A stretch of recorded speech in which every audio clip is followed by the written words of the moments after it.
లాంటి సమస్యలు కూడా కాల్చేస్తుంది. ఈ టైంలో మీరు డివోటీస్ చెప్పారు, వరల్డ్ వైజ్ డివోటీస్ ఉన్నారు. అట్లాంటి వాళ్ళకి ఏం అప్పీల్ చేస్తారు? తెలియని వాళ్లకు ఏం జరుగుతూ ఉందో మిస్లీడ్ అయిపోయినప్పుడు ఎవరికైనా కానీ భావోద్వేగాలు పెరుగుతాయి. దట్ ఈస్ ఎగ్జాక్ట్లీ వాట్ చెయ్యకూడని పని. చంద్రబాబు నాయుడు నేను తప్పు పట్టేది అందుకోనే తప్పు పడుతున్నా. ఎందుకు తప్పు పడుతున్నా చంద్రబాబు నాయుడు ఎందుకు తప్పు పడుతున్నా? తాను చేసిన తప్పుని ఎందుకు చెప్తా ఉన్నా? ఎందుకనంటే తాను కావాలని భావోద్వేగాలను రెచ్చగొట్టే విధంగా తప్పుడు ప్రచారం చేస్తూ ఉన్నాడు. కానీ యాక్చువల్గా ఏంది, ప్రొసీజర్ ఏంది అనేది క్లియర్ కట్గా ఉన్నప్పుడు, క్లియర్ కట్గా కనిపిస్తూ ఉన్నప్పుడు, తెలిసినప్పుడు ఈ మాదిరిగా దుష్ప్రచారం చేయడం ధర్మమేనా?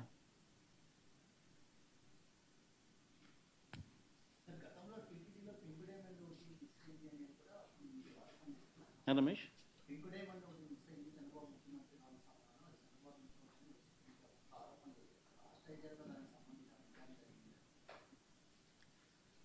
చంద్రబాబు నాయుడు అనే వ్యక్తికి దేవుని మీద భక్తి ఎప్పుడూ ఉండదు. నేను రాసి చెప్తున్నా. చంద్రబాబు నాయుడు అనే వ్యక్తి దేవుడిని రాజకీయాల కోసం ఉపయోగించుకునే అత్యంత హేయమైన మనసు కలిగిన వ్యక్తి. ఆ మనిషికి ఎప్పుడు భక్తి లేదు, భక్తి ఉండదు కూడా. అటువంటి వ్యక్తి తన హయాంలో ఏదైనా కానీ చెడు టీటీడీకి ఏదైనా జరిగే కార్యక్రమం జరిగి ఉన్నా అది ఒక్క ఆయన హయాంలో మాత్రమే జరగగలుగుతుంది. మిగతా ఎవరి హయాంలో జరగదు. ఎందుకంటే ఆయనకు దేవుడు అంటే భయము లేదు, దేవుడు అంటే భక్తి లేదు. ఆయన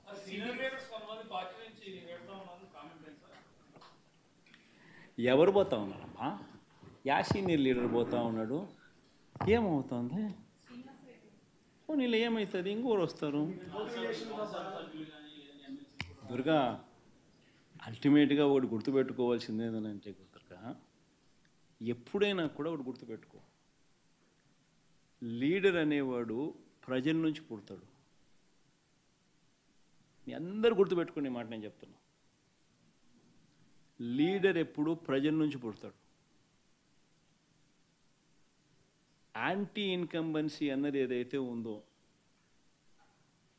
ఈ సూపర్ 6లు, సూపర్ 7లు ఎప్పుడైతే వీళ్ళ అబద్ధాలన్నీ మోసాలు అయినప్పుడు, వీళ్ళ మోసాల నుంచి అది కోపమైనప్పుడు ప్రజల్లోకి, ఆ కోపం నుంచి వచ్చే ఓటు ఎవరినైనా కాల్చేస్తుంది. ఎవరైనా కూడా అధికార పార్టీలోకి ఎవరైనా కూడా ఒకరో ఇద్దరో పొరపాటున వాళ్ళు పోయినారంటే వాళ్ళ గ్రహపాటని. మీ చుట్టూ ఒక కోటరీ ఉంది, ఆ కోటరీ చట్టంలో మీరు ఇరుక్కుపోయారు. మీ చుట్టూ ఒక కోటరీ ఉంది, ఆ కోటరీ చట్టంలో ఇరుక్కుపోయారు అంటున్నారు సార్. టాపిక్ని డైవర్ట్